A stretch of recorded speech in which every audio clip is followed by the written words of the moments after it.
非洲大蜗牛在我国泛滥长达90年，国家一直在治理。这种物种在它的家乡非洲，其实就是当地人餐桌上的一道美食。但为什么一来到中国，我们就任由它泛滥成灾，危害自然环境了呢？我们国家一贯以敢吃、爱吃闻名全球的吃货，为什么坐视不管呢？这里是万物灵，欢迎关注熊探长，带你探索有灵万物。1931年，有人在福建省第一次发现了多只非洲大蜗牛。追根溯源后，查明了这些大蜗牛是夹带在一位归国华侨寄回的植物中偷渡的。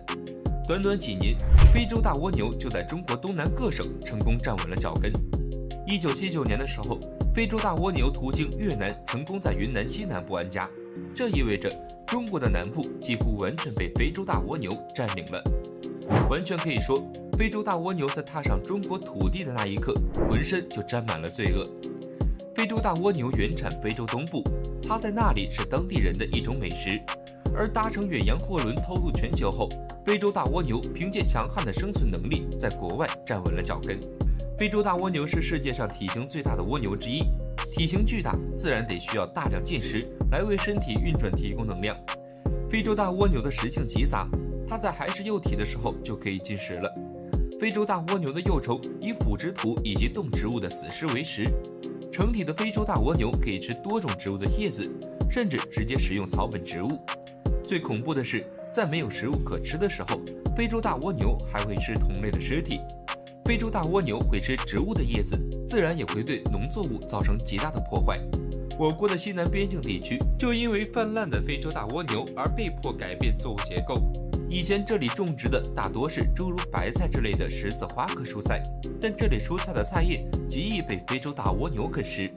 为了减少亏损，当地的菜农被迫放弃种植十字花科蔬菜，而改种诸如土豆之类的块茎作物。非洲大蜗牛的生长周期极短，最短几个小时就可以从蜗牛卵繁殖成幼虫，在出生3-4天后就可以自己找东西吃。非洲大蜗牛进入性成熟期的时间也极短，只需要5至6个月就可以达到。非洲大蜗牛是雌雄同体的动物，不过还是需要有性繁殖。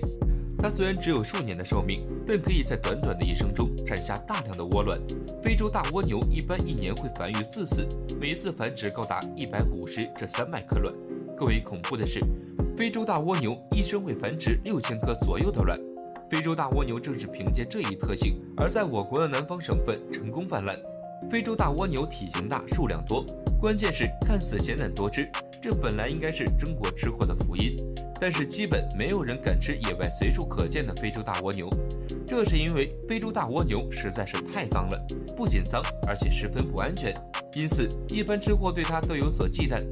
曾经有一个企业家不信邪，一家4口因此身亡。金兰酱油的2代总裁中秋贵以及他的一家4口，可以说是被非洲大蜗牛坑得最惨的人之一了。中秋贵信生吃非洲大蜗牛大补的谣言，便在自家养殖野外捕捉到的非洲大蜗牛。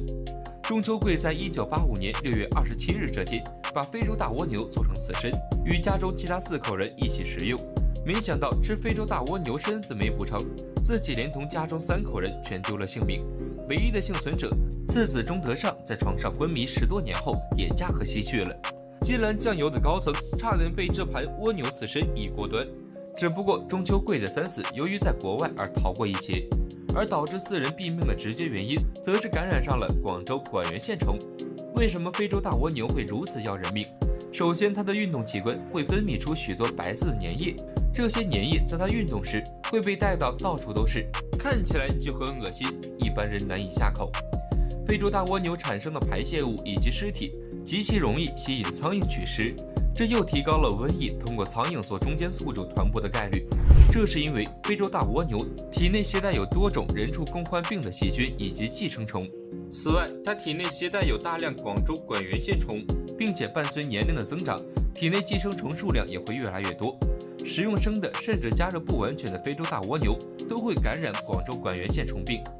广州管源线虫进入人体后，会直接爬进大脑，攻击脑部神经系统，导致人类感染上脑膜炎。这种病的主要症状有头痛、发热、面部神经瘫痪，严重的甚至会死亡。中秋贵一家就是死在他手里。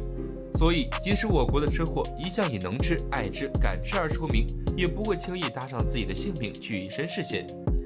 正因为非洲大蜗牛对人体的危害极大，我国疾控部门以及非洲大蜗牛泛滥的地方，政府多次发布警告，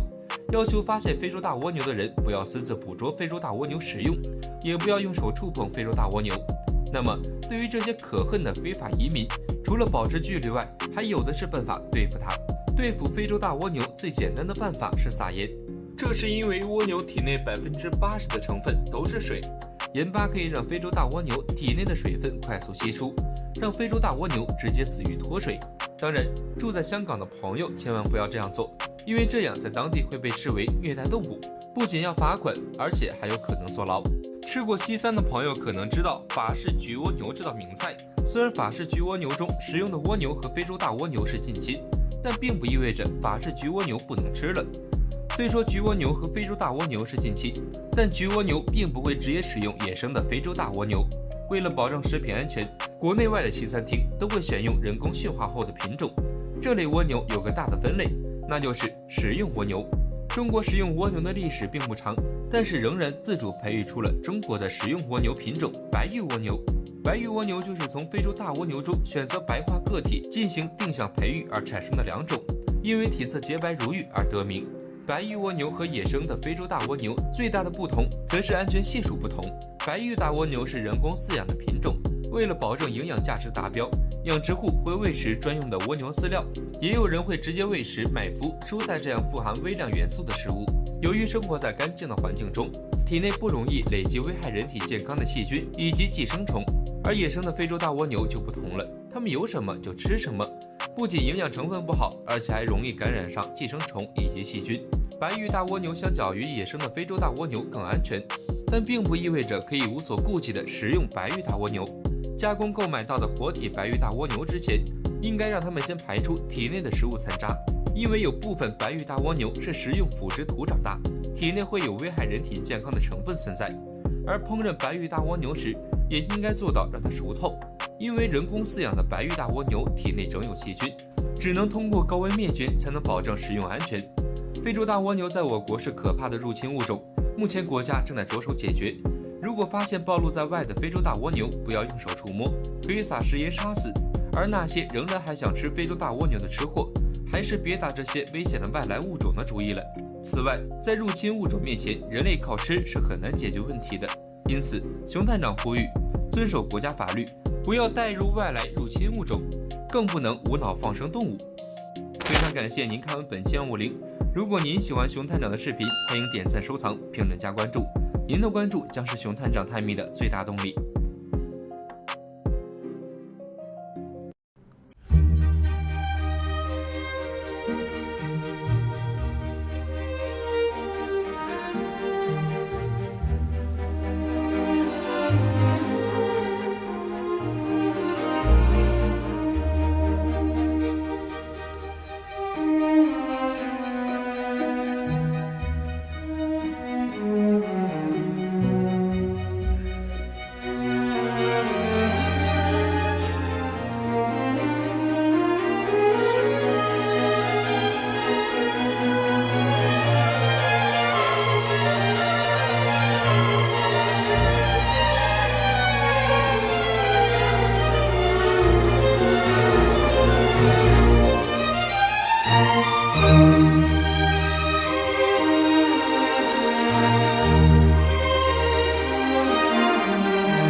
1922年，随着一声枪响，我国最后一头野生犀牛在云南被猎杀。如今100年过去之后，犀牛竟然又出现在了云南，而且足足有160多只。我国野生犀牛不是已经灭绝了吗？现在出现的这些犀牛又是哪里来的呢？这里是万物灵，欢迎关注熊探长带你探索有灵万物。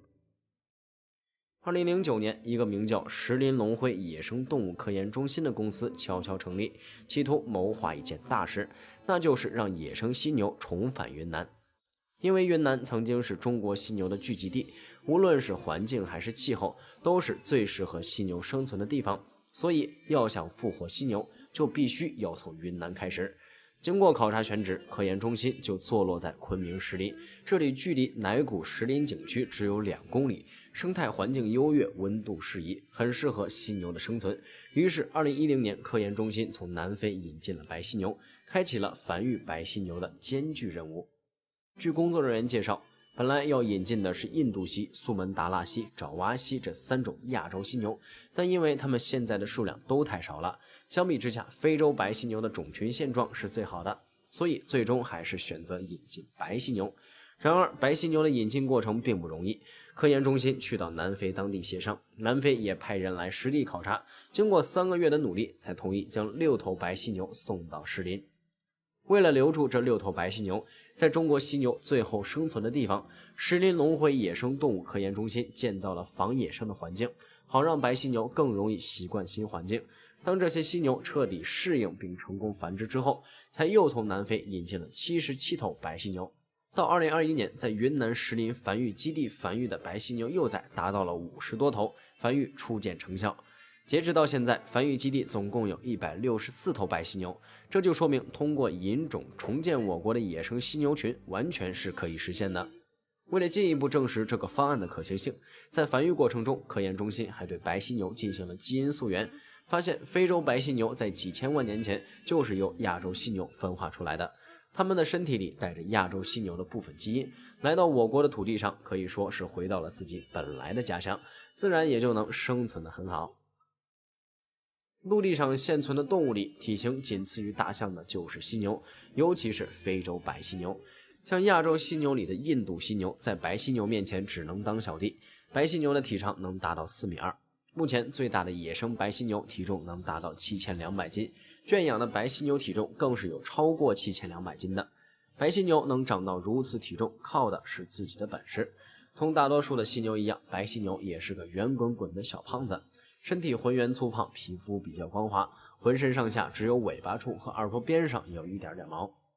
白犀牛的眼睛与庞大的身躯相比，简直小得可怜。它其实是个近视眼，看东西是非常模糊的，只有走到近处才能看清。因此，白犀牛在吃草的时候，往往会待在一个地方吃7、8个小时。除了的确贪吃以外，还有一个重要原因就是看不清。与其去别处发掘新食物，还不如在原地待着不动。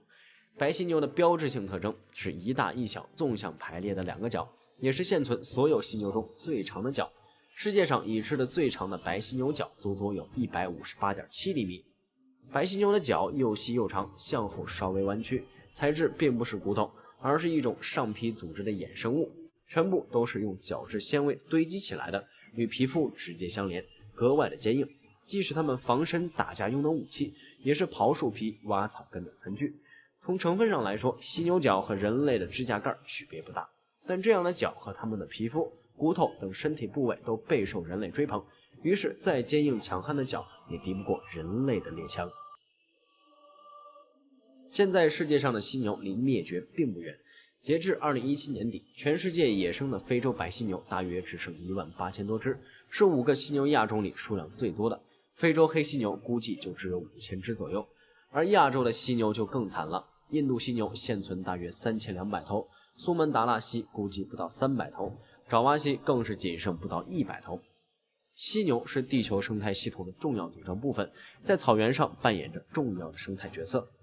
犀牛是饭量极大的食草动物，它们通过吃草能够控制草原上植被的生长，被它们啃食过的草就像被推土机推过一样，又短又平整。生活在丛林里的亚洲犀牛通过啃食低矮的草和灌木，可以让地面上的种子和幼苗得到更多光照，成活率更高。如果草原和森林发生火灾，被犀牛啃食过的地方植被密度降低，在一定程度上也阻止了火势蔓延。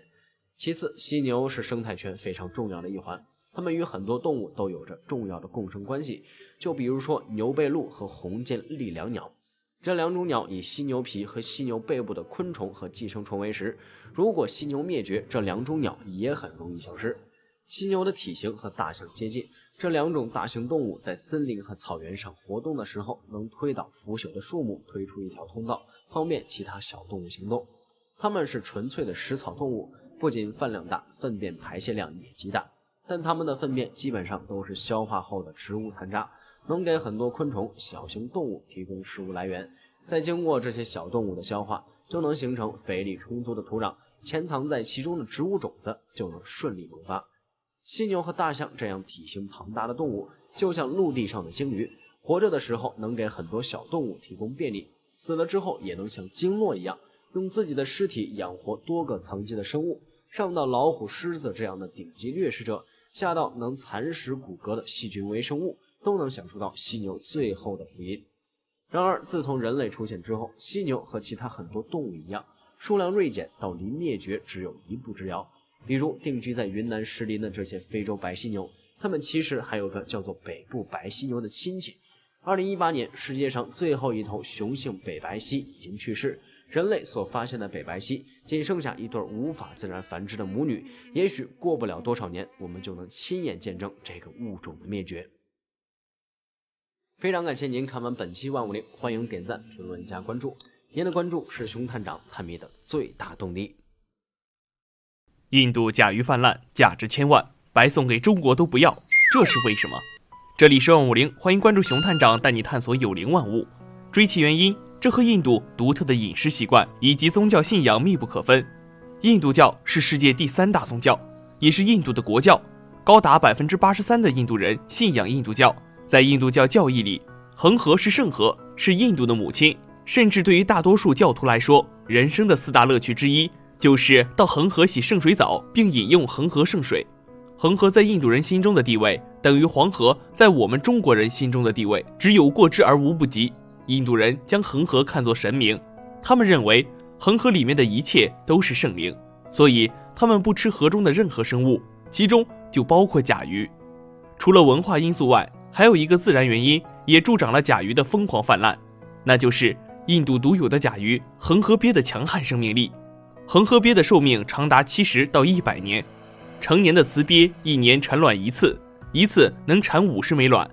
除高产能力外，还有超强的护卵天性，直到小鳖掌握独立捕食的基本技能，才被允许独立生活。这极佳的繁衍意识，再加上甲鱼生性凶猛好斗，荤素不忌，伙食好了吃些田螺、蛤蜊、鱼、虾，伙食不好来点蔬菜、水果这样的素锦拼盘。更别说它还有龟壳这个保护伞，这么多优势加起来，虽然还是不能稳坐头把交椅，叱咤恒河，只能位居10年之后，趋于副座。但是有首歌怎么唱的来着？天下第2也挺好。据估计，恒河里大概有300万到500万只甲鱼。甲鱼富含动物胶、角蛋白、维生素 D 等营养素，不仅能增强人的免疫能力，调节人体内分泌功能，还能有助于婴儿智力的增强、多种癌症、白血病的抑制。拥有极佳营养价值的同时，还融合了鸡、鹿、牛、羊、猪5种肉的美味，让吃货们可以一次品尝5种风味，不用纠结于先吃鸡还是先吃羊。所以甲鱼的价格也让人咂舌。90年代1斤甲鱼高达500元，想要买一只怎么着也得花个几千。虽然现在价格有所下降，但是养殖的甲鱼1斤仍然需要50元左右，而印度这几百万只甲鱼，粗略估计也得上千万甚至上亿。那么这样一笔巨大的财富，为什么白送给我们，我们都不要？这不得不再次提起印度的宗教。前面我们讲过，印度人将恒河看作母亲河，所以他们坚信恒河拥有强大的自净能力，认为无论怎样虐待恒河，恒河仍然会待他们如初恋。日常在恒河洗衣服，向恒河倾倒垃圾。早期恒河自己确实还应付得过来，但是随着化工、冶铁、造纸这样高污染工业的废水污水，不经过任何处理就直接排入河里，即使自净能力在全世界主要河流中名列前茅，恒河也承受不住了，变成了世界上污染最严重的河流之一。不过，这不妨碍印度人民继续在河中沐浴，他们相信圣河恒河可以洗净人身上的所有罪恶，甚至死后的尸体、骨灰也要进入圣河，以求洗涤污垢、净化灵魂。在融合了垃圾、工业废水、尸体骨灰这3样东西的河里，长大的毒素甲鱼谁敢吃？真是白送都不会要。其实印度政府也想过治理恒河，80年代恒河行动计划响亮现身，被誉为有史以来最雄心勃勃的河流治污计划。结果不如人意，反而成为了最失败的河流治污行动之一。09年，印度政府重振旗鼓，从世界银行贷款10亿美元重启该计划，结果是没有结果了，并且这10亿美元也没影了。但是恒河现状貌似不错，这可能还要归功于疫情，因为全国封锁，朝圣者无法前往圣城哈里德瓦和瑞士凯诗，大量工业企业停工，人类干预减少，恒河水质改善。当地的环境学者甚至声称，恒河水已经达到可以被饮用的状态。不过估计也就只有印度人敢喝吧，毕竟2年前人家就直接把重度污染的恒河水装瓶出售了，虽然售价高达5元，但在多地还被一抢而空。国内的甲鱼贵并且少，但是国内各种河流可不少。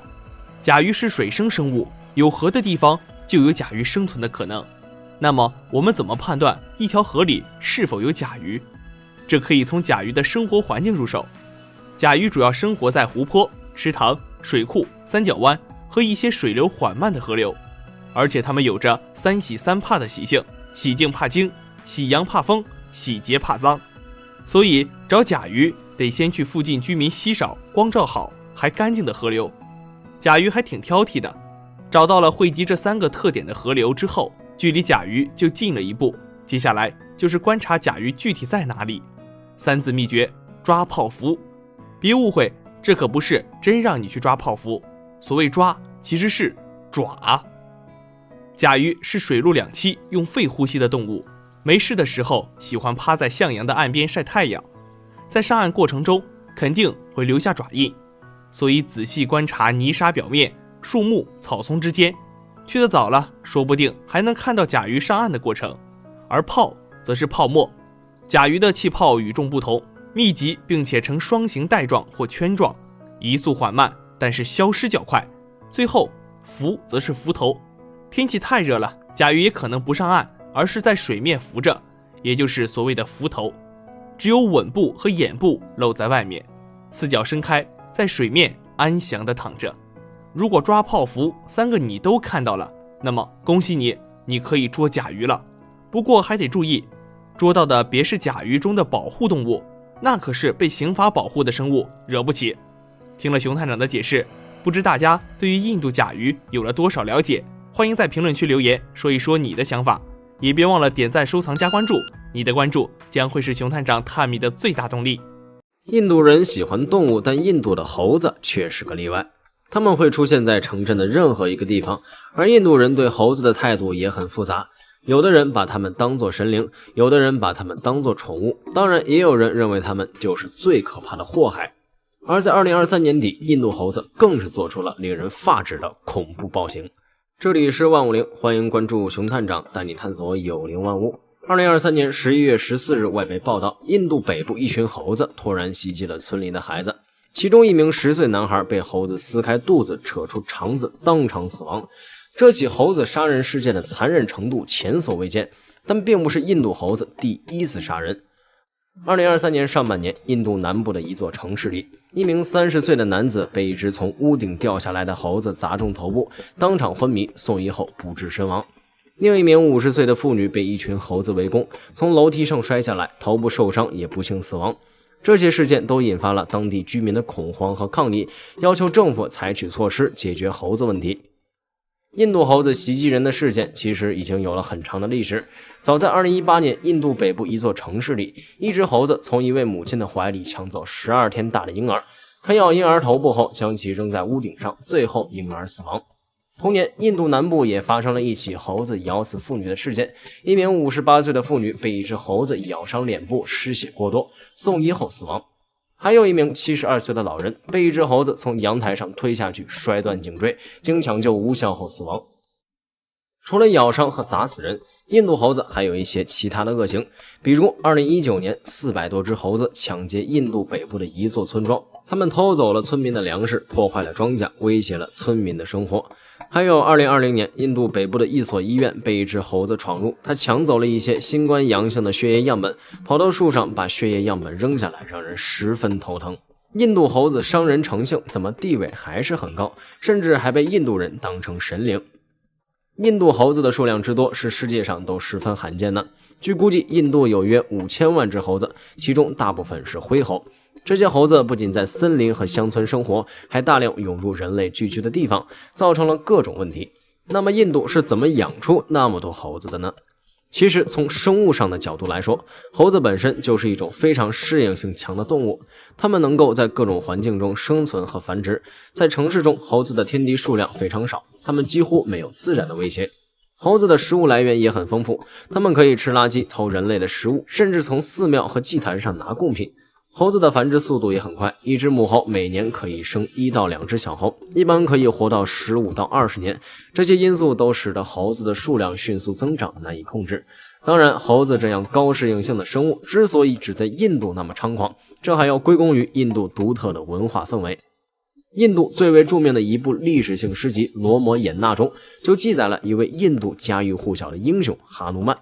他是一位猴子形象的神祇，其流行程度丝毫不亚于我们的齐天大圣孙悟空。而之所以我们没有出现猴子泛滥的情况，还有一个极为重要的原因。哈努曼不仅仅是神话中的人物，也是印度宗教体系中的一个特别重要的角色。他不仅在印度教中象征着信仰的忠诚，更是印度教中实现信众们愿望的重要信使。而这个信仰哈努曼的印度教信众就占据了全印度人口的 82%， 也就是11亿人。哈努曼曾经帮助罗摩王子找回被绑架的妻子，还曾经从喜马拉雅山上取回长生不老药。印度教徒对哈努曼非常尊敬，认为猴子是哈努曼的化身，不仅不会伤害，还会对其十分宽容。印度教徒也同时相信不伤害动物是一种美德，更何况是伤害猴子了。而这些信仰习惯就使得猴子得到了绝大多数印度人的溺爱，也使得猴子变得更加嚣张。而这些情况掺杂在一起，就导致了印度猴子难题一直延续至今。而且印度的动物保护法律也有局限，甚至各个邦之间都无法达到对猴子问题的统一认识。基于这些原因，可以说印度的人猴冲突已然是无法避免了。至于后世又将如何，也只能静观其变。印度人对猴子的溺爱使得人猴冲突越演越烈，甚至不止一个人因此而死。但是从动物的角度来说，一般情况下，野生动物与人类产生交集后都会主动避开人类，但印度猴子却似乎不怕人，甚至敢于对人类发起攻击，这也是十分罕见的。其实猴子本身就是种非常聪明的动物，它们的智力水平可以和人类的儿童相媲美。猴子能够识别人类的情绪，模仿人类的行为，利用工具，甚至拥有族群内独特的语言交流方式。这样的智力天赋也让他们学会了得寸进尺的本事。所以在印度，不少猴子不仅学会了开窗子、偷东西、开锁、抽烟、喝酒等技能，还能通过人类的行为来判断物品的重要性。越是你保管严密的，他们也越感觉这一定是好东西。而且长期以来被人类溺爱，也让他们找准了人类的底线，就会在作死的边缘反复试探。印度猴群中绝大多数是灰猴，也就是印度灰叶猴，他们有着强烈的领地意识，为了保护族群争夺资源或者展示武力值。他们不仅仅会对人类出手，在印度猴群之间的街头火拼也是时常发生。而且印度堪称猴子的天堂，除了规模最大的灰猴之外，还拥有猕猴、疣猴、长尾猴、绒猴、松鼠猴、蜘蛛猴等不同的猴子，它们之间甚至都会有领土和资源的争端，这就让印度的猴子们常年处于战备状态。这样的猴群甚至比自然界中的心态更为敏感好斗。在印度，除了人猴大战之外，什么猴群大战汪汪队、猴群大战汽车，只有你想不到，没有猴哥干不到。更重要的是，宠溺猴子的印度人在猴子们眼里基本等于毫无威胁，于是印度猴子称霸王的确是情理之中了。非常感谢您看完本期万物灵，欢迎点赞、评论加关注，您的关注是熊探长探秘的最大动力。2021年，美国多地发出预警，提醒民众做好防御措施，因为几天之内会有大约300亿只蝉同时破土。1、2只蝉出现，那是夏天的音乐家；但如果300亿只蝉同时出现，那就是一场人类的灾难，动物的狂欢。这300亿只蝉来历不简单，都是17年才出现一次的魔法蝉，它们到底有什么神奇的地方？这里是万物灵，欢迎关注熊探长带你探索有灵万物。17年蝉与蝉的外貌相似，体长约3厘米，比一般蝉稍微大点，躯体呈黑色，有2对薄质透明的褐色翅膀，头部有1对稍大的复眼，中间有3个点状单眼排列成三角形。17年蝉为昆虫纲半翅目蝉科周期蝉属，基本都生活在美洲。整个属有7个成员，它们的生命周期为17年或者13年，因此其中3种为17年蝉，4种为13年蝉。作为北美洲最古老的昆虫之一，周期蝉较长的蛰伏周期一直都让人忍不住啧啧称奇。它们的若虫生活在地下，靠吮吸树根的枝叶为生。这种不见天日的蛰伏需要多久，取决于它们属是13年蝉还是17年蝉。蛰伏期结束，大量的若虫就会破土而出，密密麻麻，好似流动的水。这些水流动到树上，最后蜕变成有翅的成虫。蜕皮以后的蝉身体为白色，翅膀为半透明，这时候的身体还很柔软，它们得继续在树上停留1晚，等待身体逐渐变硬，翅膀慢慢舒展。到了白天，身体外骨骼完全硬化的蝉们开始发出一生中最卖力的歌唱。不同种类的周期蝉还有着不同的叫声，当有异性靠近，雄蝉的鸣叫就会转变为另外一种独特的叫声，以高超的音乐天赋进行求偶。如果雌蝉也看上了这个男高音唱得还不错的小伙子，会欣然做出回应。完成求偶的蝉原地结婚，开始了早挖工程。交尾结束后，雌蝉会在树枝上挖出缝隙，在里面产卵。若虫破壳之后，就直接掉回地上，钻进树根之间，继续着漫长的蛰伏过程。等到多年后再次破土而出，继续着卵、若虫、成虫的生命周期循环。在地里蛰伏17年才破土的周期蝉，其实是自然界一个伟大的数学家。无论周期蝉的蛰伏时间是13年还是17年，或者较短的1年或3年，它们在地下的活动周期都是质数。拿17年来说，除了1和它本身，就没有能够将其整出的数字。为什么不会出现16这样？除了1和16以外，还有2、4、8这样能够被其他数字整出的合数年。这就要先从1年蝉说起，这种蝉每年夏天都会出现，捕食者每年都能吃到新鲜的。由于数量不是突然的暴增暴减，它们与天敌的数量都是相对稳定的。如果是3年蝉，这些捕食者第1年饱餐1顿，第2年这些蝉就不出来了。这时候钟爱吃这种蝉的捕食者就得饿肚子，吃不饱繁衍的后代就会变少。再撑1年，到3年蝉出土的时候，天敌自然也被熬得变少了。如果蛰伏周期是合数，那就不会有这种情况。以16年为例，16年有着2、4、8的因数。如果捕食者的繁衍周期为2年，那么蝉出土的第16年就会与这些捕食者大量繁殖的第8代相遇。如果蝉的蛰伏周期为17年，那么至少34年才会与捕食者的大量后代相遇一次。如果捕食者的繁衍周期是4年，那双方的大部队撞到一起就需要68年。简单的说，这些蝉出土时刚好遇到捕食者大量繁殖的最短周期有多长，取决于周期蝉蛰伏时间与捕食者繁衍周期的最小公倍数。这时候周期蝉的质数周期就显现出它的优势，能尽量避开庞大的天敌数量。周期蝉的生长也是有差异的，也有可能在其他时间出现，只不过因为生不逢时，数量较少的群体破土之后，很多都被捕食者吃了。这就到了周期蝉的第2种生存策略——饱和逃逸。简单来说，就是大量蝉一起出现的时候，就算大部分都被天敌吃掉，也总能保证一部分蝉能够活下来。而那些没有遵从饱和逃逸的蝉们，最后的结果往往是全军覆没。经过这样一代代筛选，活下来的蝉都变成统一时间产卵，统一时间蛰伏于地下，统一时间出土。周期蝉的生存能力是大自然的淘汰选择，周期太长或太短的最终都会淘汰，以至于最后活下来的大多都是适应环境的13年和17年蝉。周期蝉能在地下蛰伏17年才破土，应该在180万年前就出现了。那时候地球发生了多次突如其来的冰期，夏天的气温也大幅降低。蝉的整个生长周期中几乎都是在土里，夏天是它们出土活跃的日子。在地球的冰期期间，一些蝉中铁憨憨到了夏天照旧出土，结果被大量冻死，而察觉到不对劲儿的蝉继续躲在土里，成功逃过一劫。由此，蝉的出土周期得到延长，减少了暴露在外的时间，尽最大可能避开了冷夏，最终将族群延续到现在。有研究表明，如果在1500年的时间里，每50年出现一次冷夏，那么每7年出土一次的蝉有 7% 的存活概率，每11年出土的蝉有 51% 的几率存活，每17年出土的蝉存活几率则高达 96%。所以蛰伏周期短的蝉大多会被巨变的气候冻死，蛰伏17年左右，比如16到18年的蝉是成活率最高的。每一组17年蝉都有 4% 的几率在破土时遇到冷夏，在漫长的冰河时期，就有许多组17年蝉在这 4% 的几率中丧生。我们今天看到的17年蝉，可能是当时刚好处于蛰伏期躲过灾害的那一组。17年蝉并不是天之骄子，或许在它之后还有更长的20年、30年的蝉，但昆虫的寿命终究是有极限的。虽然蛰伏的时间越长，越容易度过灾期，但要是蛰伏太久，让自己还没出土见过太阳就老死，实在有些悲哀。环境的考验和寿命的演变，这些因素的叠加，使得17年蝉更有生存优势。而周期蝉中之所以还会有13年蝉，则是因为它们生存的区域更靠南，能够吸收更多的太阳热量，冷夏对它们的伤害也弱一些，所以才能提前4年破土。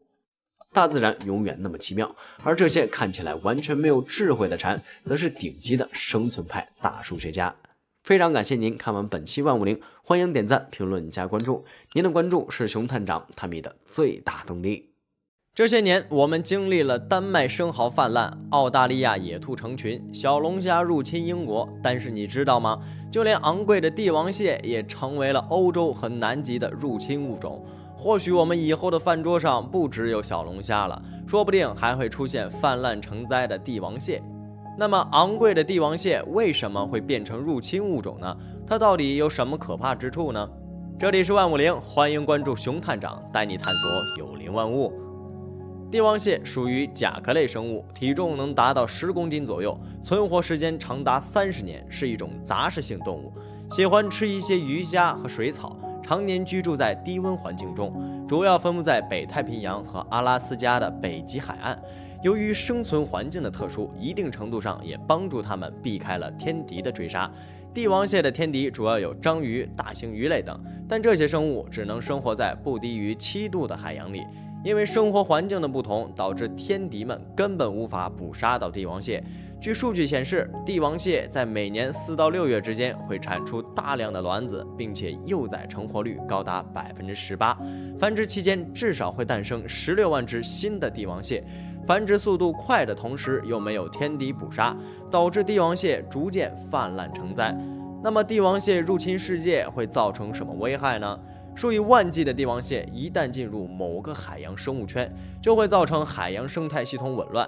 其他物种数量急剧减少。早在2011年，科学家们就在南极海域发现了100多万只帝王蟹。这些帝王蟹在南极仿佛过上了养老的生活，舒适的海水温度，再配上南极海底的小鱼小虾，繁殖速度尤为惊人。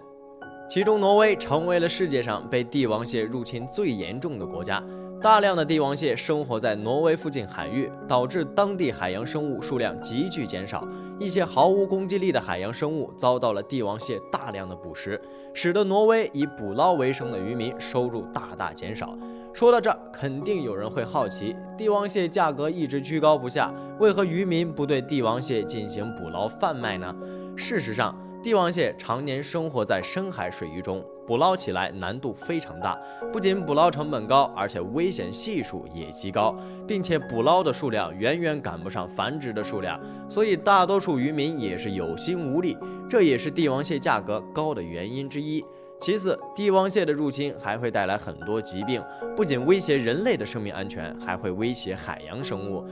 当帝王蟹移居到陌生海域后，会与当地的海洋生物进行交配，繁殖出来的物种可能会出现变异。更可怕的是，这些变异物种一出生就携带了各种病菌，随着海水的流动，细菌会快速的传播，导致其他海洋生物也会感染上病毒。久而久之，人类食用染上病菌的海洋生物后，就会引起各种疾病。这也意味着帝王蟹一旦入侵了全世界，将会给我们带来不可估量的危害。这些年，挪威为了阻止帝王蟹继续泛滥成灾，还颁布了相关法律，规定渔民们在深海打捞时，如果捕捉到帝王蟹，不允许再次放回海里，否则将会面临罚款。但是对于我国来说，任何泛滥的生物都逃不过被吃的命运。如果帝王蟹因为泛滥而导致价格下降，那么它将会和小龙虾一样，成为我们餐桌必备的美食。现如今，帝王蟹不仅危害了欧洲的生态环境，还对南极的生态造成了很大的威胁。因此，我们每吃上一只帝王蟹，也是为南极的生态环境做出了一份贡献。非常感谢您看完本期万物灵。如果您喜欢熊探长的视频，欢迎点赞、收藏、评论加关注。您的关注将是熊探长探秘的最大动力。一种曾经拯救过朝鲜饥荒的鱼，现在是日本、韩国的国民美食。这本来不关中国的事，然而中国人普遍不爱吃这种鱼，却靠天时地利人和，让日韩要找中国大量进口。这里是万物灵，欢迎关注熊探长，带你探索有灵万物。明太鱼是一种血形目血科霞血属的鱼类，正经学名叫做黄线霞血。它们身体长形，后部侧扁，体长最大可达91厘米，背部是绿褐色的，两侧有暗黄色的纵线。它们的头部是三角形，背部有3个背鳍和2个臀鳍，眼睛间隔宽，嘴巴大，下颌比上颌长，看起来长得并不出众。明太鱼主要生活在朝鲜半岛东岸及日本本州西侧中部以北、日本海、达旦海峡、俄罗斯附近的鄂霍次克海与白令海周缘。在中国主要分布在黄海东部，但数量较少。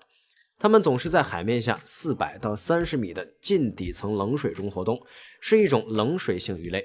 每年12月至次年2月是明太鱼的繁殖期，雌性明太鱼聚集在水流缓慢、有环流的沿岸水域中产卵，通常在水深250到50米处。雄性明太鱼有发达的鼓声肌肉，与许多其他鳕鱼一样，它们在求偶时用鼓声肌肉发出声音，从而进行求偶交配。明太鱼的卵开始孵化时长仅 3.4 到 4.4 毫米，并在水面上倒置进行漂浮，直到3到4岁时走向性成熟阶段。明太鱼从出生到成长可以说都是中规中矩，然而在韩国，这种鱼却被叫做救命鱼。据说在19世纪末20世纪初，朝鲜半岛北部曾经发生了一场大规模的饥荒，农作物3年颗粒无收。眼看着家中的食物越来越少，不少人开始外出寻找新的食物来源。一些胆大的年轻人冒出了去更遥远的海域寻求一线生机的想法。要知道，那个时候的航海技术并不发达，小小的渔船想要闯过风暴巨浪满载而归是极为困难的。虽然老人们都在劝说，可这些人却铁了心放手一搏，与其在这饿死，不如咬咬牙赌上一赌。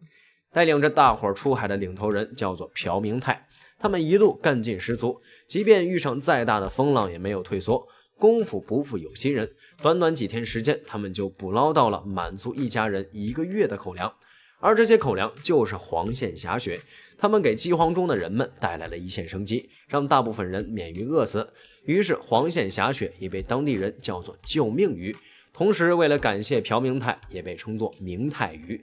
此后，明太鱼深入了朝鲜半岛的百姓家中，成为了国民菜品，甚至研究出了30多种烹饪方法。明太鱼是朝鲜半岛饥荒时期的救命鱼，后来成了日本的国民菜。为何在中国却很少有人吃？上世纪，一位叫做川上正雄的日本人在韩国生活的时候，品尝到了明太鱼的味道，于是在1950年，他将明太鱼带回了日本，广泛宣传。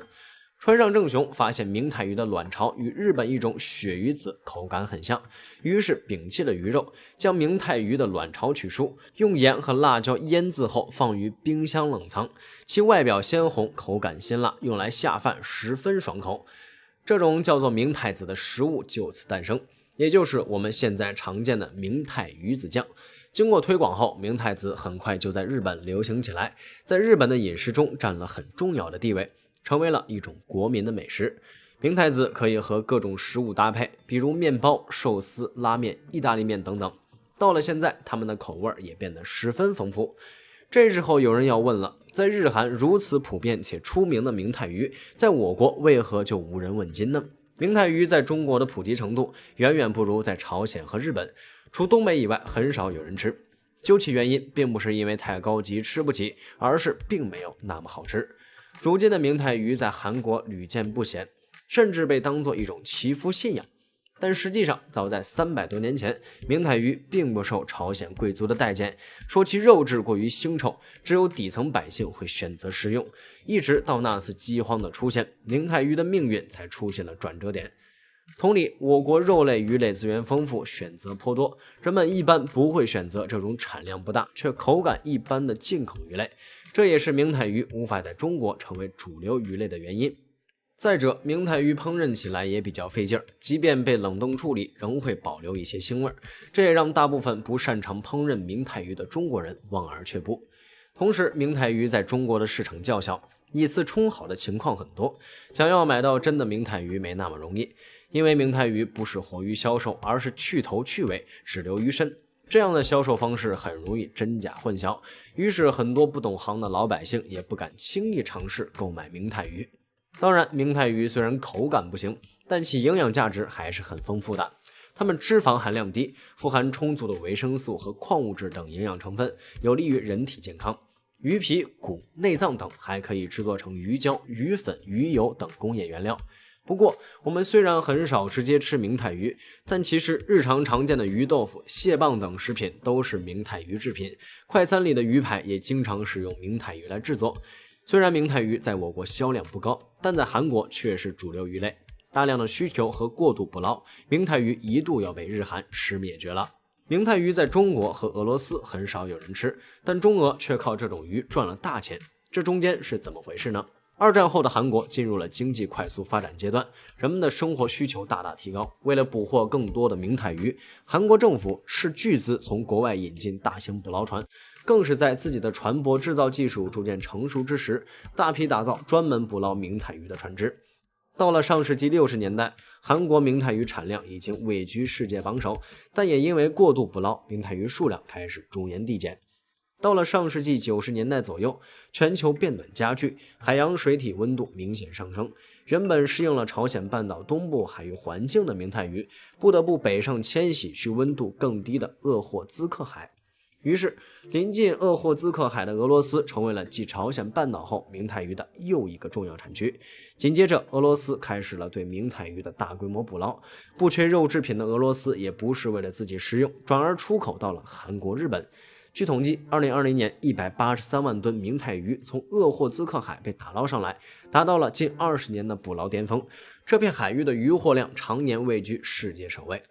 但是想要出口，还需要加工这个步骤。然而，如今的俄罗斯在加工技术上相对落后，再加上鄂霍兹克海位于人烟稀少、交通不便、气候严寒的远东地区，运到西部加工再售卖的成本太高，于是便找邻近的中国合作，一同从明太鱼中获利。在俄罗斯境内将捕捞到的明太鱼进行冷冻分装后，直接运至大连港，再用火车运送到吉林延边、山东、辽宁等地进行晾晒。等明太鱼被晒成鱼干后，转而出口至日韩这类主要消费国。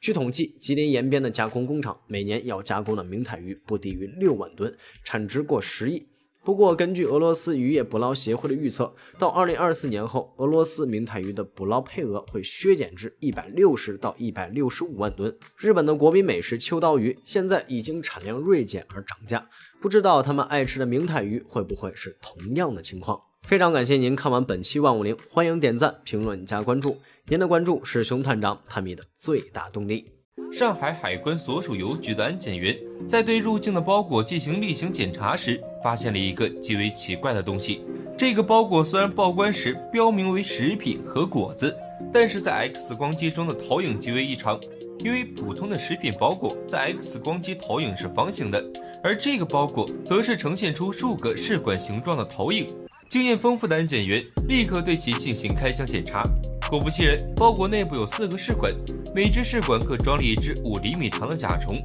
在经过生物学鉴定后，判断这4只甲虫都为外来物种黄金鬼锹甲。虽然黄金鬼锹甲在我国并不是入侵物种，但是伪造报关入境的可直接视为走私。这里是150，欢迎关注熊探长带你探索有灵万物。从食品包裹上填报的名字和果子判断，这个包裹极有可能发自日本，因为和果子就是日本的一种甜品。而很多伪装成食品入境的日本包裹都夹带了大量的活体或者虫卵样本。甲虫包裹之所以发自日本，是因为日本人十分喜欢甲虫，并发展出了规模庞大的甲虫产业。对于这个寄自日本的包裹，很多人认为是境外的间谍势力妄图通过昆虫打生物战。熊探长觉得这种情况有可能，但概率不大，因为海关对入境的包裹都会进行严格的检查。境外间谍集团不可能用这么容易暴露的方式发动生物战，那么这个买甲虫的人只会是做宠物饲养，这个人极有可能通过境外的网站或者论坛购买了黄金鬼锹甲。为了蒙混过关，要求卖方在报关单上填上了日本甜品和果子。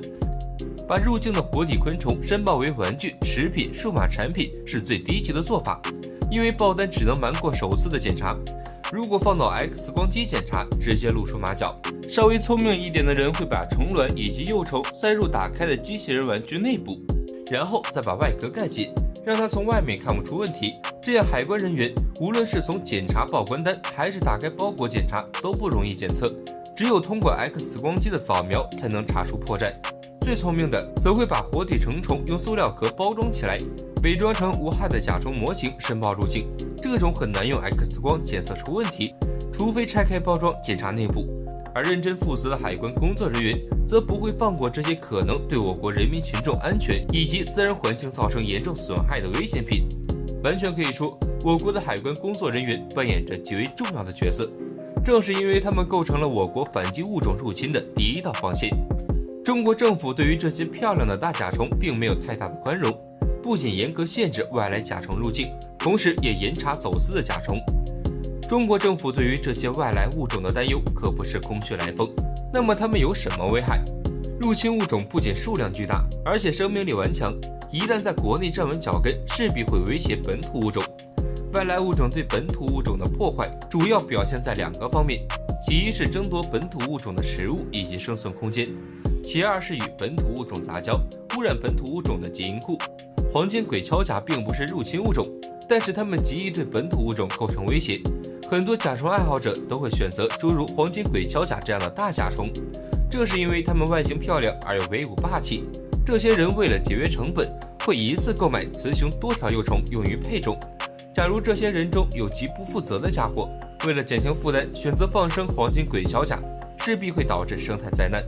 中国在这方面承受的最惨重教训要数鳄龟了。鳄龟性格凶残，以大多数水生动物为食，而中国的本土物种极少有能压制鳄龟的动物。很多被主人放生的鳄龟在自然水体中如鱼得水，它们大肆捕食其他鱼类的鱼卵，导致本土鱼类因鳄龟的出现而数量减少。此外，外来的甲虫也会和本土物种杂交，从而威胁本土甲虫的独特性。这并不是空穴来风，因为对甲虫有狂热爱好的日本人已经为此付出了惨重的代价。日本人在开放甲虫入境后，惊讶地发现了泰国扁锹甲和日本扁锹甲杂交后的产物，这显然是某个不负责任的甲虫爱好者的杰作。如果放任这样的混血种继续繁殖，会逐渐同化本土物种，让本土物种丧失独特性。黄金鬼锹甲虽然不会吃肉，但却以树枝、水果这样富含糖分的植物制品以及植物为食。黄金鬼锹甲的头角除了搏斗外，也是取食的重要工具。它在进食的时候会用尖锐的头角划开植物的表皮，然后再吸食富含糖分的汁液。很多被黄金鬼锹甲取食过的植物，由于没有外壳的保护，更容易被诸如苍蝇、蟑螂这样也喜欢甜食的昆虫光顾。这是因为这些昆虫虽然想吃糖，但因为咬不开坚硬的外壳而无从下手。黄金鬼锹甲正好帮了他们这个大忙。由于携带大量的细菌，被苍蝇、蟑螂啃食过的水果极易腐烂发霉。俗话说得好，一只烂，烂一筐。腐烂的水果会导致它附近的水果也跟着腐烂，这势必会对果农造成惨重的经济损失。相较于破坏生态平衡、造成经济损失、传播疾病的外来物种更显得可怕。很多非法入境的甲虫之前都没有经过检疫处理，一旦放入国内，将会造成严重的后果。这些外来物种身体内极有可能携带多种寄生虫、致病菌以及病毒。虽然自身并不会被这些脏东西影响，但是体内没有对应抗体的本土物种，几乎无能力抵抗这些致病菌的攻击，很多会感染疾病并因此死亡。日本人也为自己狂热的爱好付出了惨痛的代价。外来甲虫在日本站稳脚跟后数年，日本人懊悔地发现，这些外表漂亮的洋玩意儿是实实在在的灾星。它们身体携带多种寄生虫，自身不会受影响，但对于本土的甲虫却是精确灭杀。本来由于人类活动的关系，日本本土的甲虫生存空间越来越小了，还有承受外来物种的生物战。最恐怖的是，携带病原体的外来物种不仅会传染疾病给本土物种，连人类也难逃感染。这些动物中最让人害怕的要数非法入境的非洲大蜗牛了，它是多种人畜共患的寄生虫疾病以及病原体的中间宿主，同时也可以传播结核病以及脑膜炎病菌。正因为对以上问题的客观考虑，我国才严格限制外来甲虫入境。而日本人不仅因为对甲虫畸形的喜爱付出了代价，还把这些可怜的甲虫用于罪恶的盈利。进入20世纪后半叶以来，日本的第三产业飞速发展，同时独特的甲虫文化也完全盛行了。这个时代产生了大量以甲虫为原型，或者干脆直接描写甲虫的漫画或者动漫作品。我国80、90后熟悉的推理动画《名侦探柯南》就有去甲虫宠物店购买甲虫的桥段。由此可见，购买饲养甲虫已经成为了日本民众生活的一部分。日本人对甲虫喜爱异常，自然也发展出了相关的配套产业。日本和甲虫相关的产业每年产生的价值高达数百亿日元，同时也产生了大量以此为生的从业人员。此外，日本的每座城市都有出售甲虫、甲虫饲料以及配套产品的宠物店，也有一些甲虫爱好者自己饲养繁殖外来的甲虫，这些人会出售甲虫给全球的甲虫爱好者赚取收入。除了做宠物外，日本人还会让他们的甲虫和其他玩家的甲虫搏斗，这在日本已经成为了一个国民性的游戏。